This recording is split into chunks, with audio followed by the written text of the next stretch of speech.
Halo, assalamualaikum warahmatullahi wabarakatuh. Nama saya Diki Rasmana Putra Jasmara dari Universitas Swadaya Gunung Jati, Prodi Pendidikan Guru Sekolah Dasar. Jika kita mau menjadi seorang guru, khususnya guru sekolah dasar, menurut teori Danes kita dapat menerapkan sistem permainan di dalam pembelajaran. Kenapa? Karena ketika sistem permainan diterapkan dalam media pembelajaran atau dalam pembelajaran, siswa akan lebih meningkat pemahamannya.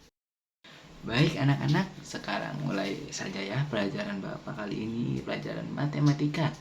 Nah, sebelumnya siapa yang tahu nih apa yang akan Bapak ajarkan kali ini? Dan kita mau belajar apa nih? Siapa yang tahu? Nah, betul sekali. Jadi sekarang kita akan belajar bilangan bulat. Nah, sebelumnya ada yang tahu nggak bilangan bulat itu apa? Ada yang tahu? Nah, betul. Bilangan bulat itu 1, 2, 3, 4 dan seterusnya. Serta negatif 1, 2, 3, 4 dan seterusnya juga.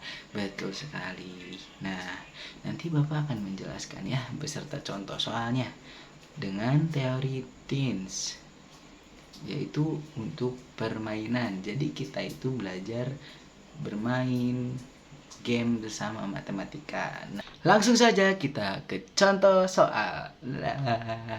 Nah, sekarang kita langsung saja ke latihan soal. Nah, kalau misal penjumlahan berarti tidak ada pembalikan arah. Misal di sini Bapak punya soal dengan positif 3, negatif 1. Nah, karena positif 3, kita harus meloncat ke depan 3 kali. 1, 2, 3. Nah, karena negatif 1, berarti kalau negatif kita harus mundur 1 langkah. 1. Nah, jadi jawabannya 2. Selanjutnya, Bapak juga mempunyai soal yang kedua. Soal yang kedua itu adalah negatif 2 ditambah negatif 1. Karena negatif berarti kita harus mundur. Di sini negatif 2, kita mundur 2 loncatan. 1, 2.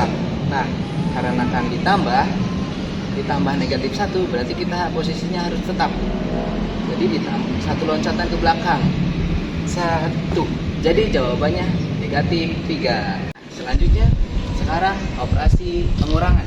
Nah, di sini juga Bapak punya contoh soal ya, anak-anak.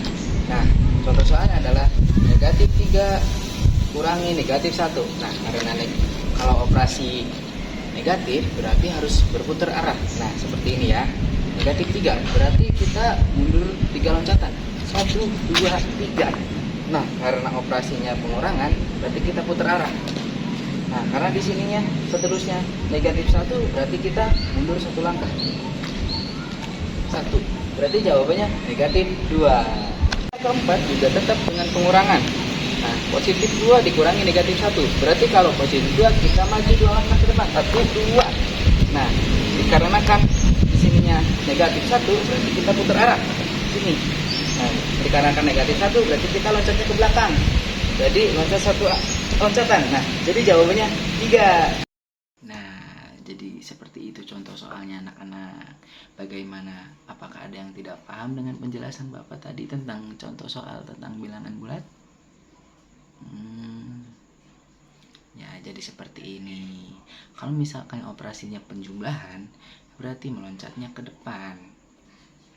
Nah, kalau misalkan operasi pengurangan, berarti harus berbalik arah. Jadi intinya kalau misal operasi penjumlahan, badannya tetap. Kalau misalnya positif, loncatnya ke depan. Kalau negatif, loncatnya ke belakang. Nah, kalau misalnya pengurangan, loncatnya ke belakang. Namun, kalau misalnya si pengurangannya ada negatif lagi, berarti jadi positif, maka berbalik badan lah, seperti itu. Jadi maka loncat oleh angka tertentunya. Nah, bagaimana matematika tidak sulit kan, menyenangkan ya. Sampai ketemu lagi dengan Bapak di pertemuan yang akan datang ya. Dadah. Terima kasih sudah menonton dan sudah menyaksikan. Semoga pembelajaran saya bermanfaat dan mudah dipahami. Wassalamualaikum warahmatullahi wabarakatuh. Dadah.